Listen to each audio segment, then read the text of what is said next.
নমস্কার শ্রোতা বন্ধুরা, আজ আপনারা তারানাথ তান্ত্রিকের মুখ থেকে শুনতে চলেছেন তার ভাই ভুবন চক্রবর্তীর ছেলের এক ঘটনার কথা। তারানাথ তান্ত্রিক একবার ঘুরতে ঘুরতে গিয়ে উপস্থিত হন তার ভাই ভুবন চক্রবর্তীর বাড়িতে। ভুবন সিদ্ধান্ত নেয় তাদের আদি গ্রামের বসত বাড়ি থেকে একবার ঘুরিয়ে আনবে তার দাদা তারানাথকে। কিন্তু সেখানে গিয়ে ভুবনের ছেলে সমরেশের কপালে কি সত্যিই ঘনিয়ে আসবে কোনো চরম বিপদের কালো মেঘ?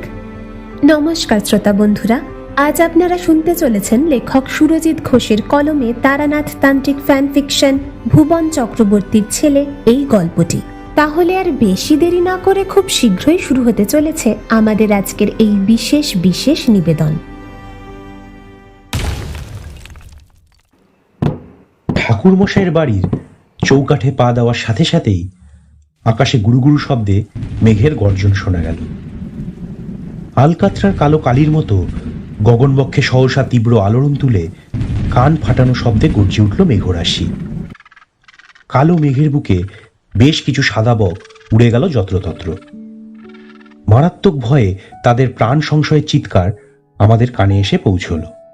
আমরা ঠাকুরমশাইয়ের বাড়ি এসে পৌঁছানোর সাথে বৃষ্টিপাতের এক অদ্ভুত অলৌকিক যোগসূত্র রয়েছে বলেই আমার ব্যক্তিগত মতামত। তা না হলে যখন বাড়ি থেকে বের হলাম তখন আকাশে এতটুকু মেঘের চিহ্ন মাত্র ছিল না, অথচ মঠ লেনে এসে তার বাড়িতে প্রবেশ করতে না করতেই প্রকৃতির এই অবস্থা। আসার পথে ঠাকুরমশাইয়ের জন্য 20 পয়সার বিনিময়ে কিনে আনা পাসিং শো সিগারেট দেখে তার মুখে অকৃত্রিম হাসি ফুটে উঠল।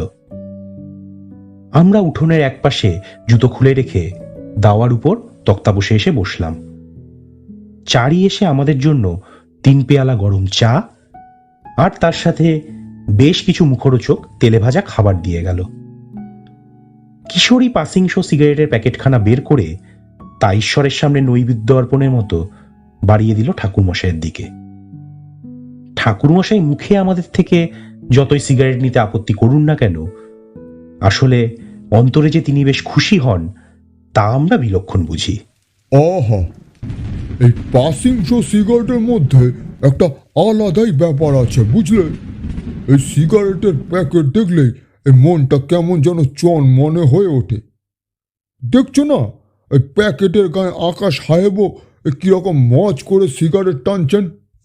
এই কথা বলে ঠাকুরমশাই তক্তাপোষের উপর নামিয়ে রাখা সিগারেটের প্যাকেটখানা তুলে বেশ খানিকক্ষণ তার প্রতি দৃষ্টি নিক্ষেপ করে সেই প্যাকেট ঘুরিয়ে ফিরিয়ে অবশেষে তার খাপ খুলে সেখান থেকে তুলে নিলেন একটা সিগারেট। তারপর তার 2 ঠোঁটের ফাঁকে গুজে ফস শব্দে তাতে আগুন ধরিয়ে লম্বা লম্বা টান দিতে লাগলেন।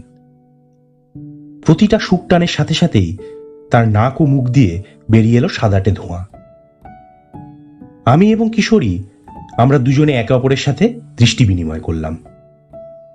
দেখলাম কিশোরীর 2 চোখ যেন উজ্জ্বল হয়ে উঠেছে। বিলক্ষণ বুঝতে পারলাম তার মনের মধ্যে বর্তমানে আসলে কি চলছে। সে যে ঠাকুরমশাইয়ের কাছে গল্প শোনানোর জন্য আবদার করবে তা আমি তার মুখের অভিব্যক্তি দেখেই স্পষ্ট বুঝতে পারলাম। ঠাকুরমশাই, এবার তাহলে একটা বেশ জমজমাট গল্প বলে শোনান দেখি। ঠিক যেই ভয়টা পেয়েছিলাম সেটাই বাস্তবায়িত হলো। ধূমপানের সময় এরকম কথা শুনে ঠাকুরমশাই বেশ খচে গেলেন। তিনি কিশোরীর উদ্দেশ্যে অত্যন্ত মেজাজের সাথে ঝাঁঝিয়ে বলে উঠলেন, এই হলো তোমাদের সবচেয়ে বড় দোষ। তোমরা কিছুতেই বিশ্বাস করতে চাও না যে আমি যা সমস্ত কিছু বলি তার একটিও বানিয়ে বলা কিংবা নিছক মিথ্যে কোনো গল্প নয়। সে সকল কিছুই হলো বাস্তবে ঘটে যাওয়া এক একটি সত্য ঘটনা। তোমরা সেই সমস্ত ঘটনার কথা সত্যি বলে মেনে নিতেও পারো না, আবার তা শোনা থেকে বিরত থাকতেও পারো না। এ তোমাদের ভারী বদগুণ। ঠাকুরমশাইয়ের কথার পর কিশোরী আরো কিছু বলতেই যাচ্ছিল, কিন্তু আমি তার হাত খামচে ধরে তাকে থামালাম, কারণ এক্ষুনি তাকে না থামালে সবকিছু একেবারে ভণ্ডুল হয়ে যাবে। সে আমার ইশারায় চুপ হলো। আমি ঠাকুরমশাইয়ের উদ্দেশ্যে বললাম, আহা ঠাকুরমশাই, আপনি কিশোরীর কথা শুনে এরকম চটে যাচ্ছেন কেন? জানেনই তো ও আপনার সাথে রসিকতা করে এই ধরনের কথা বলে। আমরা প্রত্যেকেই আপনার বলা প্রত্যেকটি কাহিনী অন্তর থেকে বিশ্বাস করি। ঠাকুরমশাইয়ের মেজাজ এবার যেন কিছুটা শান্ত হলো, তার ক্রোধ কিছুটা প্রশমিত হলো। তিনি বাইরের পানে সম্পূর্ণ শূন্য দৃষ্টিতে তাকালেন।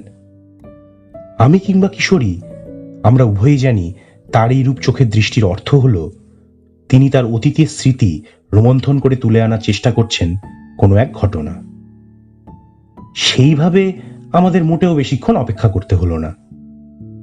অল্প কিছুটা সময় অপেক্ষা করার পরেই ঠাকুরমশাই হাতে সিগারেটখানা ছাইদানি হিসেবে ব্যবহৃত আধভাঙা নারকেলের মালায় গুঁজে দিয়ে বলতে আরম্ভ করলেন আজকের কাহিনী।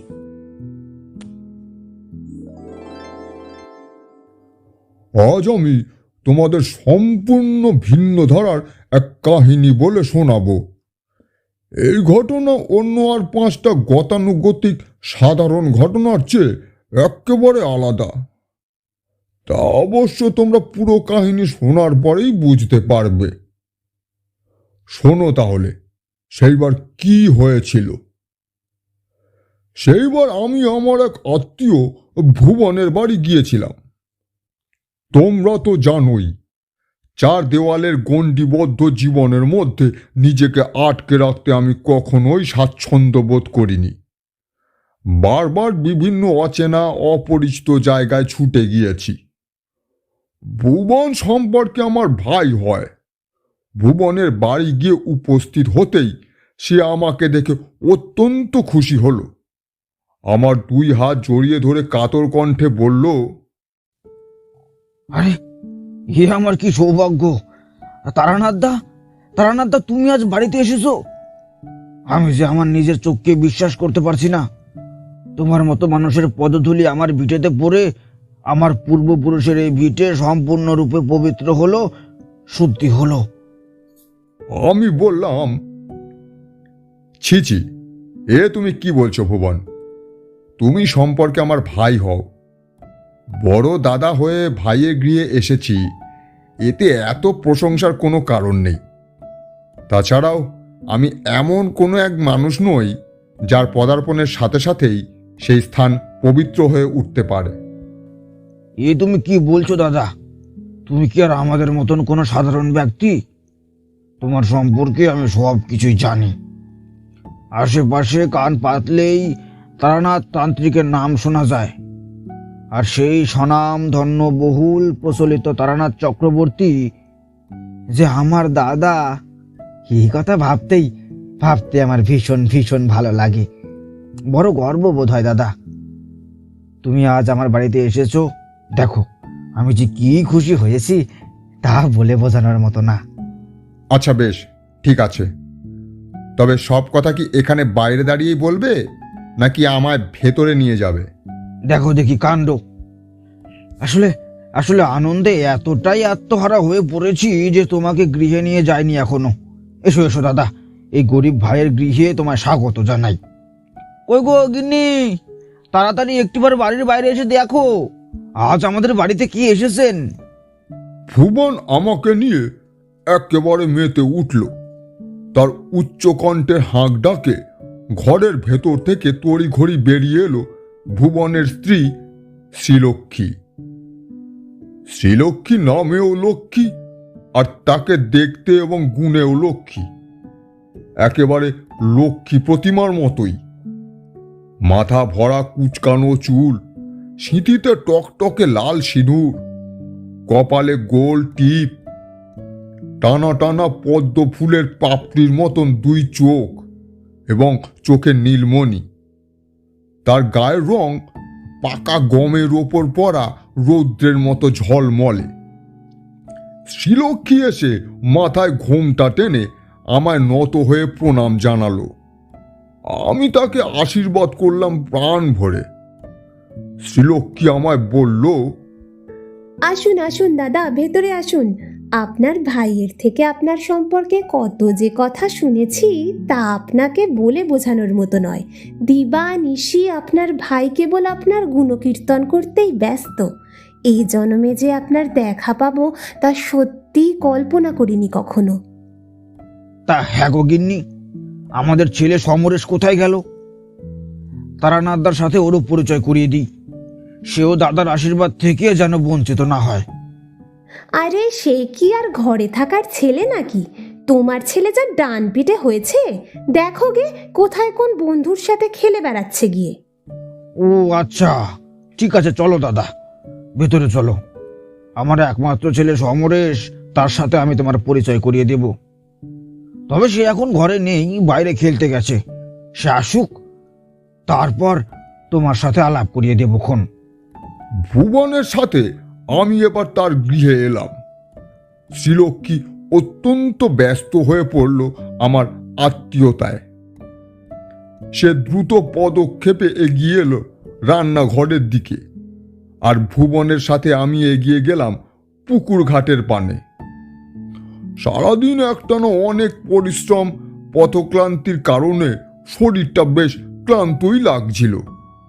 পুকুরের টলটলে জলে স্নান সেরে পরিষ্কার বস্ত্র পরে আমি এসে বসলাম ভুবনের বাড়ির চৌকিতে। শ্রীলক্ষ্মী আমার জন্য নিয়ে এলো গরম গরম লুচি, কষা আলুর দম আর ঘরের ঘন খাঁটি দুধ। সেই সমস্ত খেতে খেতেই তাদের ছেলে সমরেশ এসে হাজির হলো। সমরেশ বছর 12 এক কিশোর। তার পিতা ভুবন তাকে কাছে ডেকে আদর করে আমার সম্পর্কে একাধিক কথা বলল। দেখলাম সে ভীষণ সুশিক্ষিত এবং ভদ্র। নত হয়ে আমায় প্রণাম করল। আমি তার মাথায় হাত বুলিয়ে আশীর্বাদ করে বললাম, থাক থাক বাবা, আমি প্রাণ ভরে তোমায় আশীর্বাদ করছি। তুমি মানুষের মতো মানুষ হও, মা বাবার মুখ উজ্জ্বল করো। যাও, তোমাকে আর বেশিক্ষণ আটকে থাকতে হবে না। তুমি বাইরে খেলতে যাও। তোমার সকল বন্ধু বান্ধব হয়তো অপেক্ষা করছে তোমার জন্যই। আমার কথা শুনে সমরেশ আবার ঊর্ধ্বশ্বাসে দৌড়ে বেরিয়ে গেল ঘরের বাইরে। ভুবন এবং তার স্ত্রী পুত্র ভীষণ রকমের খুশি হয়েছিল আমাকে কাছে পেয়ে। জানতে পারলাম তারা নাকি তাদের আদি গ্রামের বসত বাড়ি একবার ঘুরতে নিয়ে যাবে আমাকে। সেখানে কয়েকটা দিন থাকা হবে, এই সিদ্ধান্তই নেওয়া হলো। ভুবনের বাসস্থান থেকে তাদের আদি গ্রাম বুজুরহাটির দূরত্ব ছিল বেশ অনেকটাই। একদিন সকালে গরুর গাড়ি করে আমরা প্রত্যেকে রওনা হলাম ভুবনদের আদি গ্রাম বুজুরহাটির উদ্দেশ্যে। মাত্র কয়েক ঘন্টার মধ্যেই ভুবনের ছোট ছেলে সমরেশ আমার ভীষণ ন্যাওটা হয়ে উঠেছিল। সে আমার কাছে এসে খালি খালি গল্প শুনতে চাইতো। তার শিশু মনের প্রশ্নের অন্ত ছিল না। সত্যি ভূত প্রেত দৈত্য দানব এই সমস্ত কিছু হয় নাকি, এ সকল বিষয় নিয়ে তার কৌতূহল ছিল অধিক। কিন্তু আমি তাকে এ জাতীয় কোনো বিষয়ে বিশেষ কিছুই বলিনি। এতে তার শিশু মনে চাপ পড়তে পারত। গরুর গাড়ি করে বুজুরহাটি যাওয়ার সময় সে আমায় নানান রকমের প্রশ্ন করতে লাগলো, আর আমি তার সেই সকল সরল প্রশ্নের উত্তর দিচ্ছিলাম। বুজুরহাটি গ্রামে পৌঁছে আমার নাকে কিরকম যেন একটা অদ্ভুত গন্ধ এসে ঠেকল। বেশ কয়েকবার লম্বা শ্বাস নেওয়ার পর বুঝতে পারলাম এই ধরনের গন্ধ আমি এর পূর্বেও অনেকবার নানান সময় নানান জায়গায় পেয়েছি। মূলত যেই স্থানে কোনো অতৃপ্ত অশরীরী আত্মা থাকে সেখানেই এই ধরনের গন্ধ পরিবেশের মধ্যে মিশে থাকে। আমার কপালে দুশ্চিন্তার চওড়া ভাঁজ পড়ল। মনের মধ্যে কেমন যেন একটা অশনি আতঙ্ক উকি মারল। তাহলে কি বুজুরহাটি গ্রামে কোনো অতৃপ্ত অশরীরী আত্মারা বাস রয়েছে? এই সমস্ত কিছু ভাবতে ভাবতেই আমি মশগুল হয়ে পড়েছিলাম। ঠিক এমন সময় আমার সমস্ত ভাবনার জাল ছিন্ন হলো ভুবনের কণ্ঠে। ভুবন আমায় বলল, চলো দাদা, আমাদের নামার সময় হয়ে গিয়েছে। ওই যে সামনের ওই বিশাল বড় বাড়িটা দেখতে পাচ্ছ, ওটাই হলো আমাদের আদি বসত বাড়ি। দাদা, আরে ও তারানাথ দা, তুমি আমার কথা শুনছো? কি হলো বলো দেখি তোমার? বেশ তো সমরেশের সাথে আনন্দ মজায় ঠাট্টা ব্যস্ত ছিলে, হঠাৎ করে এমন থম মেরে গেলে কি কারণে? তুমি কি কোনো বিষয় নিয়ে চিন্তা ভাবনা করছো? আরে না না ভুবন, কি বিষয়ে আবার ভাবনা চিন্তা করব? ভুবন কিংবা শ্রীলক্ষ্মীকে আমি তখনই আমার মনের মধ্যে চলতে থাকা আশঙ্কার কথা জানালাম না। অযথা প্রথমেই তাদের চিন্তিত করে লাভ কি? আমরা প্রত্যেকে এক এক করে গরুর গাড়ি থেকে নেমে এলাম নিজেদের সমস্ত জিনিসপত্র সাথে নিয়ে। ভুবন এগিয়ে গিয়ে বসত বাড়ির দরজার তালা খুলে প্রবেশ করলো ভিতরে। দীর্ঘ কয়েক মাস সেখানে বসবাস না করার দরুন বেশ অপরিচ্ছন্ন হয়েছিল সর্বত্র। তবে শ্রীলক্ষ্মী চটজলদি সমস্ত ঘর দুয়ার পরিষ্কার করে ফেলল। দুপুরে জমিয়ে মধ্যাহ্ন ভোজন সেরে আমি আর ভুবন সবে মাত্র মুখে 2 খিলি পান ভরে চিবুতে চিবুতে বাইরে বেরিয়ে এসেছি। ঠিক এমন সময় একজন গ্রাম্য বৃদ্ধ মহিলা ভুবনকে কাছে ডেকে বললেন, কি ভুবন, তোমরা এখন এখানে এলে যে হঠাৎ? ভুবন সেই বৃদ্ধ মহিলার কথার জবাবে এক সৌজন্যমূলক হাসি হেসে বলল, আর জেঠিমা আর বলো না, হঠাৎ করেই আমার দাদা বাড়িতে এলো বহু বছর পর। তাই দাদাকে বললাম, চলো তোমাকে একটিবার আমাদের গ্রামের বসত বাড়ি ঘুরিয়ে আনি। সেই কারণেই তো এখন এই অসময়ে ছেলে বউ দাদাকে সাথে নিয়ে চলে এলাম, তোমাদের সাথে কয়েকটা দিন থাকবো বলে। আমি স্পষ্ট দেখলাম ভুবনের এই কথা শুনে স্থানীয় বৃদ্ধা প্রতিবেশিনী সেই মহিলার মুখ কেমন যেন কালো হয়ে গেল। তিনি যে ভুবনের কথায় একেবারেই খুশি হননি তা তার মুখমণ্ডলের অভিব্যক্তি দেখে বিলক্ষণ বোঝা যায়। বৃদ্ধা খানিকটা কেশে থমথমে ভীত গলায় বললেন, তোমরা বোধহয় এখন এখানে এই বুজুরাটি গ্রামে না এলে ভালো করতে। কে জানে তোমরা এখানে এসে কোনো বিপদে না পড়ো। এ কি জেঠিমা, এ তুমি কি কথা বলছো? কেন হঠাৎ করে মানে মানে হঠাৎ করে বিপদে পড়তে যাব কেন? দেখো ভুবন, তুমি এখন এখানে স্থায়ীভাবে থাকো না বাবা, তাই এখানকার বেশিরভাগ খবরই তোমার কানে গিয়ে পৌঁছায় না।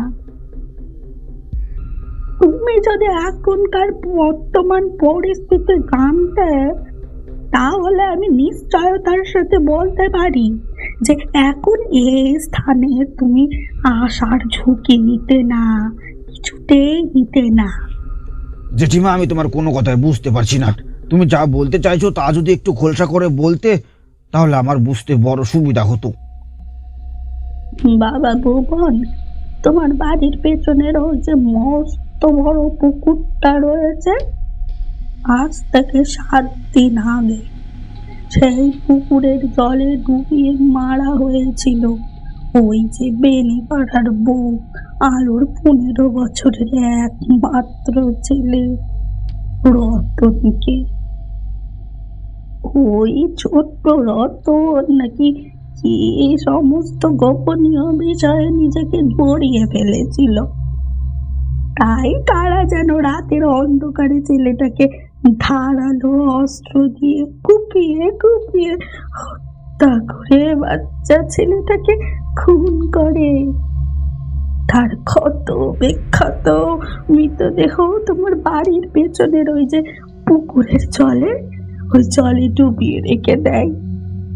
আলো বিয়ে 2 বছরের মাথায় নিজের স্বামীকে এক সাংঘাতিক দুরারোগ্য ব্যাধিতে হারিয়ে কতটা দরিদ্রতার সাথে সম্পূর্ণ একলা ওই ছেলেটাকে মানুষ করেছিল। খাড়া কে জানে সেই ছেলেটাকেই মেরে রেখে গেল, পুকুরের জলে মেরে ফেলে রেখে গেল। স্বাভাবিকভাবে এই ঘটনা একেবারে মেনে নিতে পারেনি আলো। নিজের ছেলেকে হারিয়ে ওই পুকুরের জলে ডুবেই মারা গেল। ও এরপর থেকে নাকি আলোর অতৃপ্ত আত্মা ঘোরাফেরা করছে সমস্ত তল্লাটে। আমি কি বলতে চাইছি তা আশা করি তুমি বুঝতে পারছো। তোমার ছেলের বয়সী তারও একটি ছেলে ছিল। পুত্র শোক সইতে না পেরে সে মানসিক ভারসাম্য হারিয়ে আত্মহত্যা করে মারা গিয়েছে বাবা। আলোর অতৃপ্ত আত্মা যদি তোমার ছেলের কোনো ক্ষতি করে দেয় তখন কি হবে?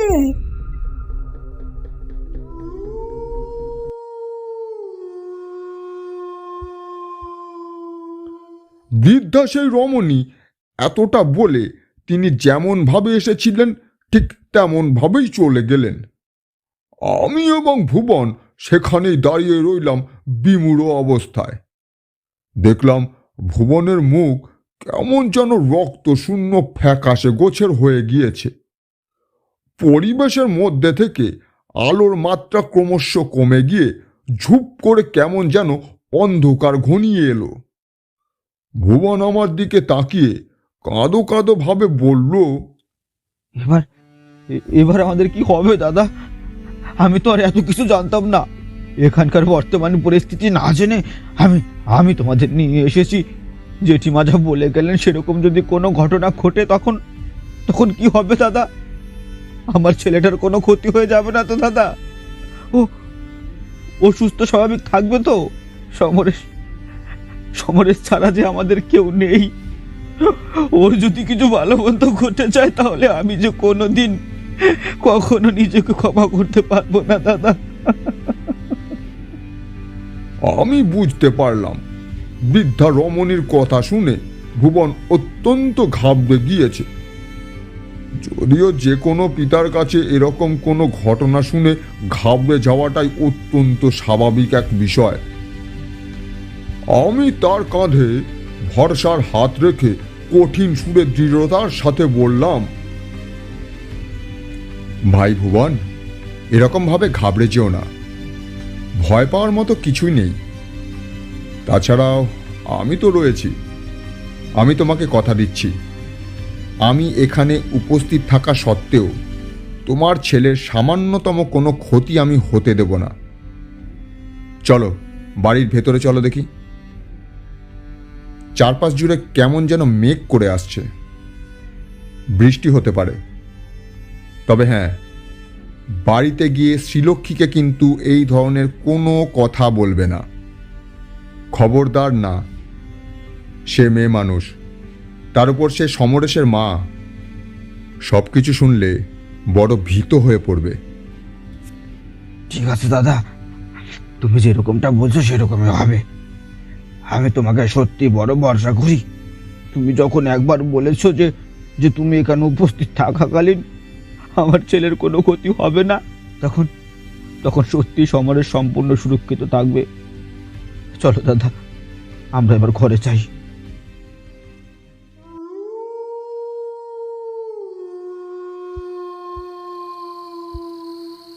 ভুবনের সাথে আমি এবার উপস্থিত হলাম তার গৃহে। দেখলাম ভুবন কেমন যেন গুটিয়ে নিল নিজেকে। মন মরা হয়ে ভারী দুশ্চিন্তার বোঝা মাথায় নিয়ে সে বসে রইল। আমি সমরেশকে কাছে ডেকে তাকে খানিকক্ষণ আদর করলাম। তারপর লাল শালুর ঝোলার ভেতর থেকে বের করে আনলাম একটা মোটা তাবিজ। এ হলো যে কোনো বিপদ থেকে রক্ষাকারী রক্ষা কবচ। আমি সমরেশের ডান হাতে লাল সুতোর সাথে সেই তাবিজ বেঁধে দিতে দিতে বললাম, শোনো সমরেশ, এই তাবিজ কিন্তু তুমি খুলবে না। যতক্ষণ না আমি বলছি ততক্ষণ এই তাবিজ তুমি তোমার হাতে এইভাবেই বাঁধা অবস্থায় রেখে দেবে, কেমন? সমরেশ বাধ্য ছেলের মতো সম্মতি সূচকভাবে ঘাড় নেড়ে আমায় নীরবে জানালো সে আমার কথা মেনে চলবে। আমি ঘর থেকে বেরিয়ে এলাম বাইরে। ভুবনের বাড়ির ছাদে উঠে পিছন পানে এসে দাঁড়াতেই দেখলাম একটি বিশাল বড় পুকুর রয়েছে সেখানে। পুকুরের চারিধার হতে নুয়ে পড়া বিশাল বড় বড় বাঁশঝাড়গুলো কেমন যেন দমকা বাতাসের দাপটে মরমর শব্দ করে দোল খাচ্ছে। সেই বিশাল বড় পুকুরের ধারে রয়েছে বেশ কয়েকটা শ্যাওড়া বনজ লতা, ঘেটু ফুলের ঝোপঝাড়। চারপাশ জুড়ে অন্ধকার ঘনিয়ে আসার কারণে কতটা চোখে ঠিক দেখেছিলাম কিংবা ভুল তা জানি না, তবে আমার মনে হলো সেই পুকুরের জলের মধ্যে থেকে একটা কালো ছায়া মূর্তি যেন উঠে এগিয়ে গেল ঝোপের দিকে। সে আর যাই হোক না কেন, কখনো যে কোনো রক্ত মাংসে গড়া মানুষ হতে পারে না তা আমি বেশ বুঝতে পারলাম। কারণ কোনো মানুষ কখনোই ওইভাবে পুকুরের মাঝখান থেকে শটান উঠে জলের ওপর দিয়ে হাঁটতে পারে না সমান্তরালভাবে। মুহূর্তের মধ্যে আমার বুকটা ছ্যাঁত করে উঠল। মনে পড়ে গেল সেই বৃদ্ধার বলা প্রতিটা কথা। নিজের মনে মনেই বলে উঠলাম, তাহলে কি সত্যি কি আলোর অতিরিক্ত আত্মার মুক্তি পায়নি? সে এখানেই থেকে গিয়েছে।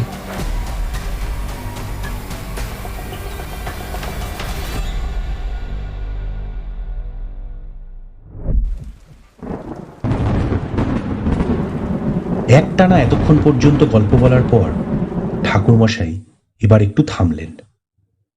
আমরা লক্ষ্য করলাম তার সমগ্র শরীর জুড়ে এক ভীষণ চাঞ্চল্য ভাব ছড়িয়ে পড়েছে। বুঝতে পারলাম তার বিরতি নেওয়ার সময় আসন্ন। ঠাকুরমশাই তক্তাপোষের উপর রাখা তার অত্যন্ত পছন্দের সিগারেট পাসিং শোয়ের প্যাকেট থেকে একখানা সিগারেট তুললেন। তারপর তাতে আগুন ধরিয়ে লম্বা লম্বা টান দিতে লাগলেন অত্যন্ত তৃপ্তি সহকারে। এতক্ষণ ধরে মেঘের হাঁক ডাক কানে এলেও এবার শুরু হলো বৃষ্টি। প্রথমে টুকটাক, তারপর রীতিমতো ঝমঝম করে মুষলধারে বৃষ্টি আরম্ভ হলো। রান্নাঘরের ভেতর থেকে ভেসে এলো চারির রান্নার সুগন্ধ। আমি এবং কিশোরী তাকিয়ে রইলাম বাইরের বৃষ্টি ভেজা ঝাপসা পরিবেশের দিকে। ঠাকুরমশাই সিগারেট খাওয়া সমাপ্ত হলে কিশোরী প্রশ্ন করল, তারপর তারপর কি হলো ঠাকুরমশাই? সেই দিন সন্ধ্যার অন্ধকার ঘনিয়ে আসার সাথে সাথেই ভুবনের ছেলে সমরেশের ভয়ানক রকমের জ্বর এলো। বাচ্চা ছেলেটার শরীর একেবারে যেন আগুনে পুড়ে যেতে লাগলো। জ্বরের ঘোরে কত কি ভুল বকলো, কিন্তু গভীর রাতে আমি যে ভয়াবহ দৃশ্য দেখলাম তাতে আমার বুক কেঁপে উঠল। আমার গলা শুকিয়ে কাঠ হয়ে এলো, হাত পা যেন শীতল হয়ে গেল। আমি এবং কিশোরী প্রায় একসাথে সমবেতভাবে প্রশ্ন করলাম, কেন ঠাকুরমশাই? হঠাৎ করে আপনি গভীর রাতে কি এমন দৃশ্য দেখলেন যার কারণে আপনার এই রকম অবস্থা হলো? আমি দেখলাম যে কক্ষের মধ্যে সমরেশ শুয়েছিল, সেই কক্ষে বিছানার ঠিক পাশে সমরেশের মাথার গোড়ায় দাঁড়িয়ে রয়েছে একটা কালো মতন বিদেহী ছায়া মূর্তি। তার সমগ্র শরীর যেন নির্মিত হয়েছে কালো ধোঁয়ার আস্তরণ দ্বারা। আমার বুকে রক্ত বুঝি ছলকে উঠল।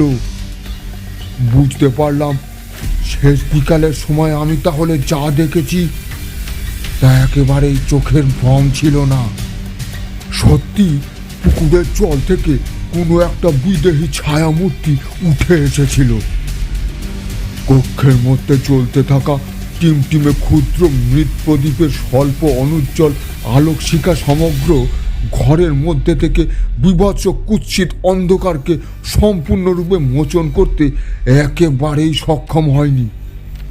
সুতরাং ঘরের আনাচে কানাচে জুড়ে বিরাজ করছিল আবছা আলো অন্ধকার। তাতেই আমি স্পষ্ট দেখলাম একধারে দাঁড়িয়ে রয়েছে সেই বিদেহী কালো ছায়ামূর্তি। ছায়ামূর্তির মাথার লম্বা লম্বা লকলকে চুল হতে ঝরে পড়ছে জলের ধারা।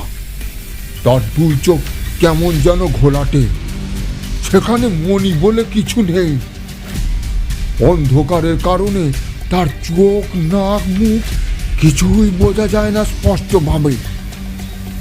লিকলিকে শীর্ণকায় হাতে সে যেন সমরেশকে স্পর্শ করতে চাইছে, কিন্তু কিছুতেই করতে পারছে না।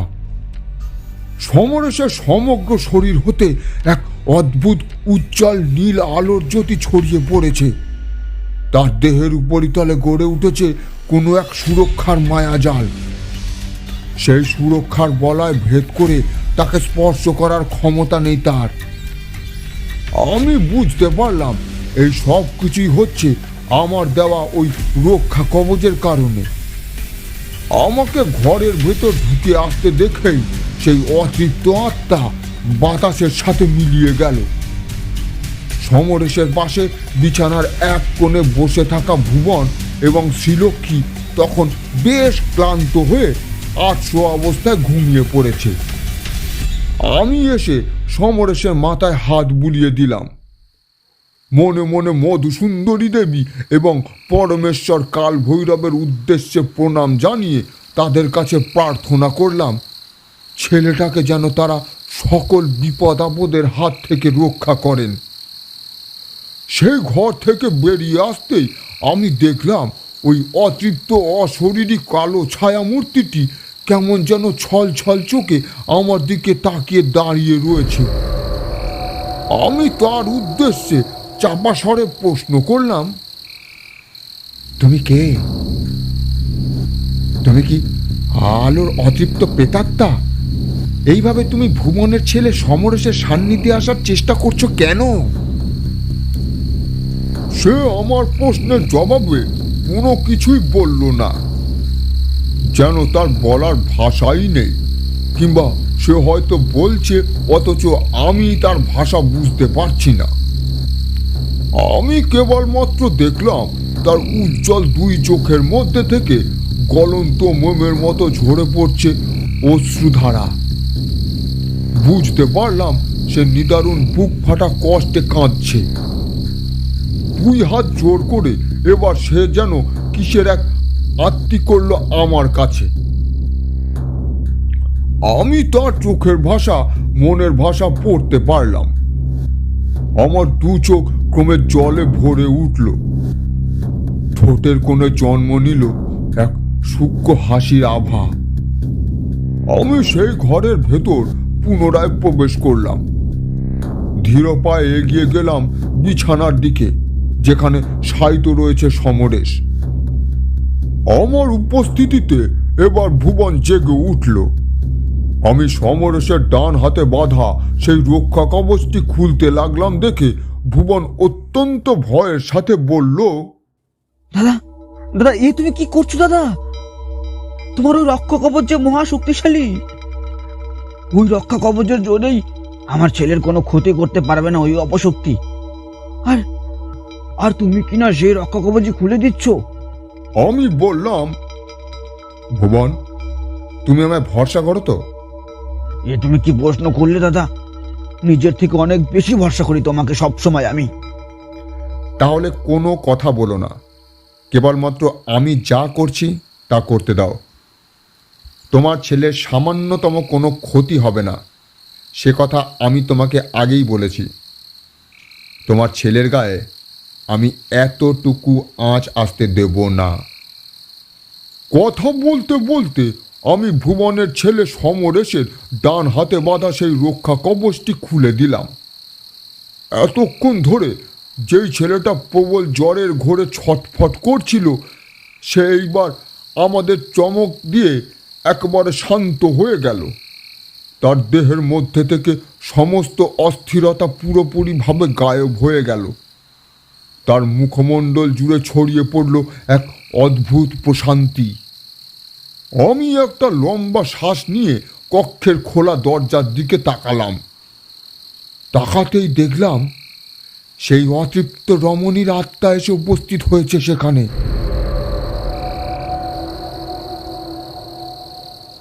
বাতাসের মধ্যে সেই অদ্ভুত গন্ধটা ভীষণ তীব্রভাবে পেলাম, যেটা কেবলমাত্র কোনো অতৃপ্ত অশরীরীর আত্মা যে স্থানে উপস্থিত থাকে সেখানের বাতাসেই মিশে থাকে। সেই অশরীরীর অতৃপ্ত রমণী তথা আলো এগিয়ে এলো বিছানার দিকে। তাকে আমি ছাড়া যে অন্য আর কেউ দেখতে পাবে না সে কথা আমি খুব ভালোভাবেই জানতাম। তাই ভুবনকে হাতের ইশারায় চুপ থাকতে বলে আমি লক্ষ্য রাখলাম সব কিছুর প্রতি। আলোর অতৃপ্ত আত্মা এগিয়ে এসে বুকের মধ্যে জড়িয়ে ধরল সমরেশের দেহ। যে বুকে তার নিজের সন্তানের অকাল মৃত্যুর শোক সহসা মরুভূমির সৃষ্টি হয়েছিল, সেই বুকের মধ্যেই সমরেশের মুখ গুজে সে যেন চেষ্টা করল মরুভূমির মধ্যে কিছুটা শান্তির বৃষ্টি নামাতে। ঝরঝর করে কেঁদে ফেলল আলোর অতৃপ্ত অশরীরী আত্মা। তার চোখের কোণ হতে মুক্তোর মতো গড়িয়ে পড়ল জলের ফোঁটা।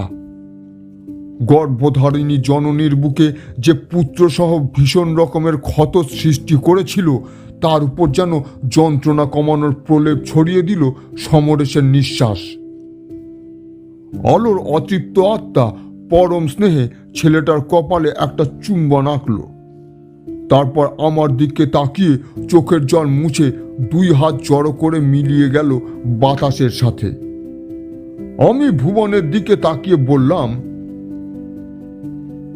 ভুবন, তোমার ছেলে সত্যিই বড় সৌভাগ্যবান। সে সাক্ষাৎ ঈশ্বরের আশীর্বাদ ধন্য। তাই জন্যই তো এইভাবে এমন এক অতৃপ্ত অশরীরী আত্মার মুক্তি লাভে সাহায্য করতে পারল। এসব এসব তুমি কি বলছো দাদা? তোমার কথার অর্থ আমি যে বুঝতে পারছি না। আমার ছেলে কিভাবে কোনো অতৃপ্ত অশরীরী আত্মার মুক্তি লাভে সাহায্য করলো? আমি বিকেলের পর থেকেই বুঝতে পেরেছিলাম যে সত্যি আলোর অতৃপ্ত আত্মা এখানে রয়ে গিয়েছে। তোমার ছেলের কাছাকাছি আলোর অতৃপ্ত আত্মা আসার চেষ্টা করছিল, কিন্তু যেহেতু আমি সমরেশের হাতে ওই মহাশক্তিশালী রক্ষা কবচটি বেঁধে দিয়েছিলাম, তাই সে কিছুতেই তার কাছাকাছি এসে উপস্থিত হতে পারছিল না। সে আমার কাছে অনুরোধ জানালো যাতে আমি ওই রক্ষা কবচটি খুলে দিই। আলোর অনুরোধ মেনে রক্ষা কবচ খুলে দেওয়ার সাথে সাথেই তোমার ছেলেকে বুকের মধ্যে জড়িয়ে ধরে নিজের বুকের জ্বালা মিটিয়ে বর্তমানে আলোর অতৃপ্ত আত্মা মুক্তি পেয়ে গিয়েছে চিরতরের মতন। আর সেই মুক্তি লাভে সাহায্য করেছে তোমার ছেলে সমরেশ। আলোর বুকের মধ্যে পুত্রশোকের কারণে যে দগদগে ঘায়ের সৃষ্টি হয়েছিল, সেই ঘা নিবারণ করেছে সমরেশ। আসলে আমরা বড় মূর্খ জানো ভুবন, তাই জন্যই তো আমরা এইরকম ভুল করে ফেলি। সকল অতৃপ্ত অশরীরী আত্মা মানেই যে মানব জাতির জন্য মারাত্মক রকমের ক্ষতিকারক সেরকম নাও হতে পারে। সেটা কি একবারও ভেবে দেখি আমরা? আলোর অতৃপ্ত আত্মা কখনোই কারোর ক্ষতি করার চেষ্টা করেনি। নিজের ছেলেকে অকালে হারিয়ে সে পুত্রশোক সহ্য করতে পারেনি, তাই আত্মহত্যা করেছিল। কিন্তু আত্মহত্যার পরেও মুক্তি পায়নি।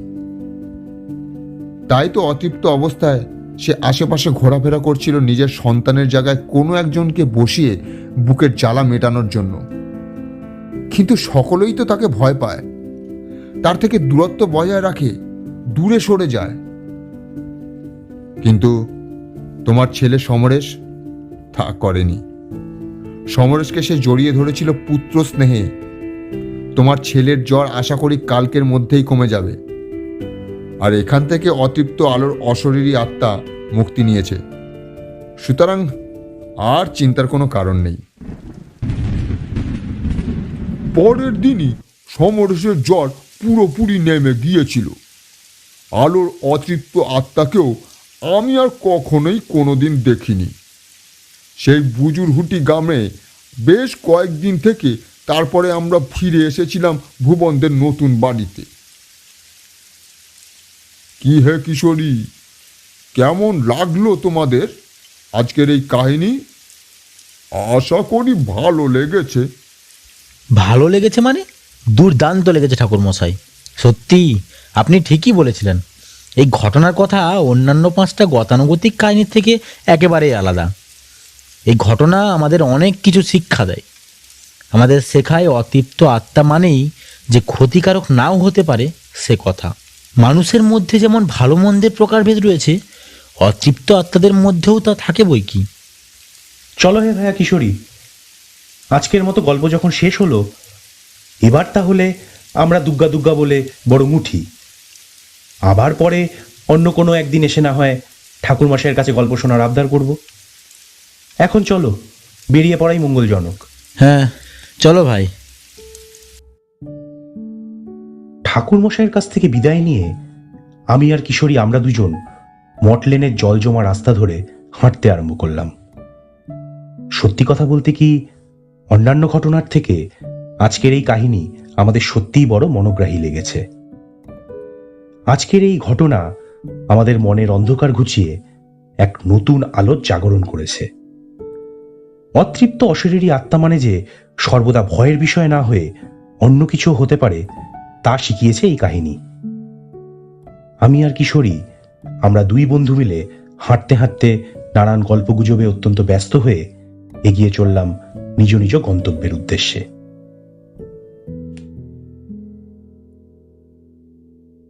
এতক্ষণ আপনারা শুনলেন লেখক সুরজিৎ ঘোষের কলমে তারানাথ তান্ত্রিক ও ভুবন চক্রবর্তীর ছেলে এই গল্পটি। গল্প পাঠে ছিলেন সনক, গল্পের সূত্রধার তিয়াস এবং অন্যান্য চরিত্রে ছিলেন নিরুপম, প্রভাত, সৌমেন এবং নন্দিতা।